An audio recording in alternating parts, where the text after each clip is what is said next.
এই হলো চীনা টাউন। চীনা টাউনের গেটের চীনা টাউনের গেটের সাথে এই দেখেন জোসের দোকানদার ডাইন পাশে যে দোকানটা আজকে বন্ধ। এই দোকানটার ভিতরে অনেক বাংলাদেশি প্রতারণার শিকার হয়েছে। এই দোকানটাতে কোনো বাংলাদেশি যাবেন না, দয়া বন্ধ দোকানটা, এই জন্য আমি ভিডিও করলাম। ঠিক আছে, এই লাল গেঞ্জিওয়ালা রয়েছে এই দোকানের সামনে। ঠিক আছে, দোকানের সামনে দাঁড়ায় রয়েছে। ঠিক আছে, এই জায়গায় এই চীনা টাউনের এই সামনে এই দোকানটাতে কেউ আসবেন না। অনেক বাংলাদেশিকে প্রতারণার শিকারই করছে, মানে টার্গেট করে।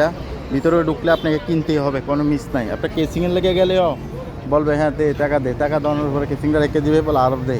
তো এই ধরনের মানে করে আপনার সাথে 200 টাকা একটা মোবাইলের যদি মোবাইল লন, মোবাইল লইয়া টাকা লইয়া মোবাইল দিবে না, বলে মোবাইলের দাম 300 টাকা দিয়ে মোবাইল লইলে কইব আরও 200 টাকা দিয়ে, না দিলে মোবাইল দিতাম না।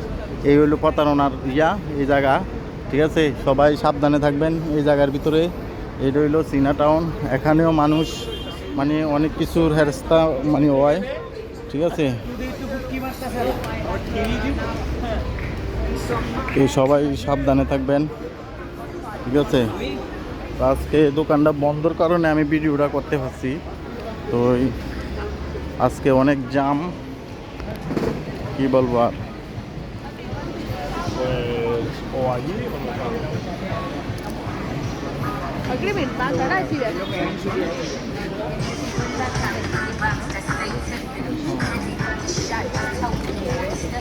দেখেন স্যানের বোতল, মানে যত রকমের স্যান্ট আছে সব কিছু এখানে পাওয়া যাবে।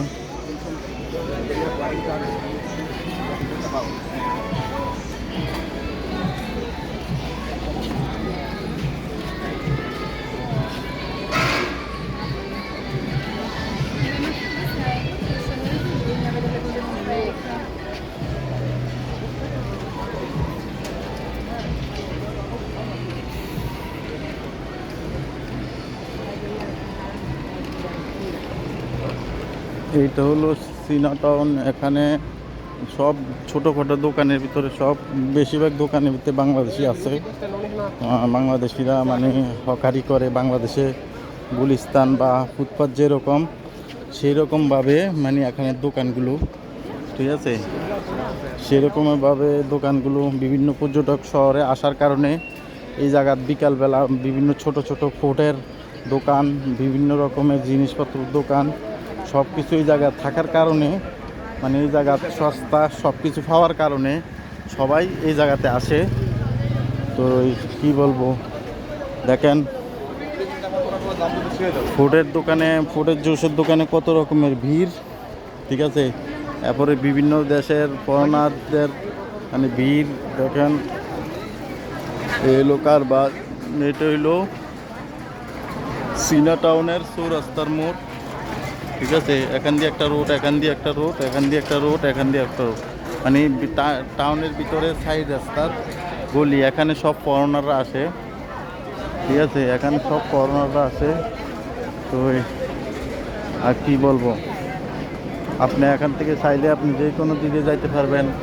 আবার এই জায়গা দেখেন বিভিন্ন রকমের জুস বিক্রি করতে আছে। ঠিক আছে, তো আজকে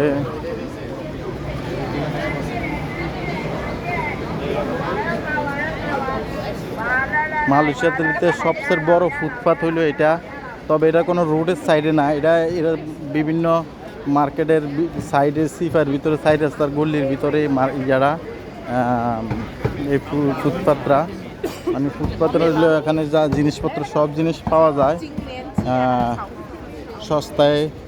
এই যে দেখতেছেন ব্যাগ, বিভিন্ন রকমের পাস, বিভিন্ন রকমের গেঞ্জি, শার্ট, প্যান্ট, জুতা, মানে ফল ফুল, বিভিন্ন রকমের ছোট আইটেম, টপি, ব্যাগ ম্যাগ, গেঞ্জি, গড়ি, দোকান, সব কিছু এভরিথিং। মানে আপনারা বস্তু তো দেখতে তো পাচ্ছেন এখানে কি কি আছে, কি কি নাই। তো এই হলো কারবার। তো আর কি বলবো, এখানে ভিডিওটা আমি আরও ভিডিও করছিলাম।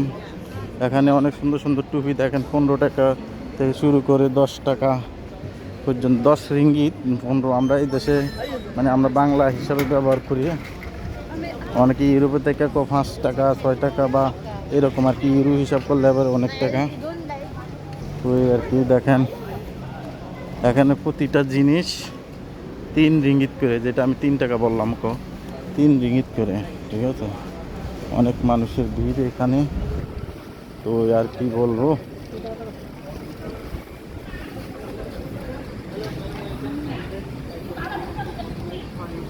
এখানে অনেক বেল, বিভিন্ন রকমের যত কিছু আছে সব কিছুই পাওয়া যায় অ্যাভেলেবেল। ভিতরে আবার কি দোকান আছে, ভিতরের দিকে দোনো সাইডে কিন্তু দোকান। আর এই মাঝখানে যে যারা দোকান দিছে এটার একটা মানে এরিয়ার মানে প্রতিদিন একটা আলাদা মানে ভাড়া দিতে হয় দোকানদারে, বাইরে দোকান দেওয়ার কারণে, এই আর কি।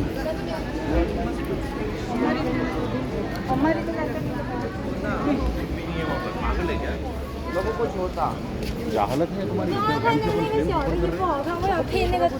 Playing the most safest way और जो होना है तो होता।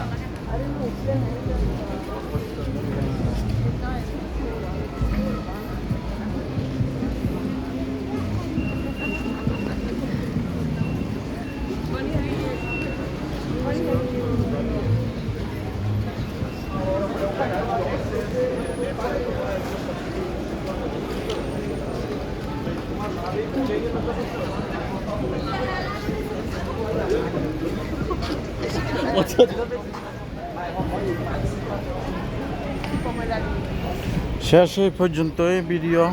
খুদা হাফেজ, এখানে ভিডিওটা শেষ করতেছি। এই পর্যন্তই চীনা টাউনের শেষ হলো। আমি জলদি করে হাঁটার কারণে 7 মিনিটে হয়েছে, তাহলে আরও বেশি লাগতো। আল্লাহ হাফেজ।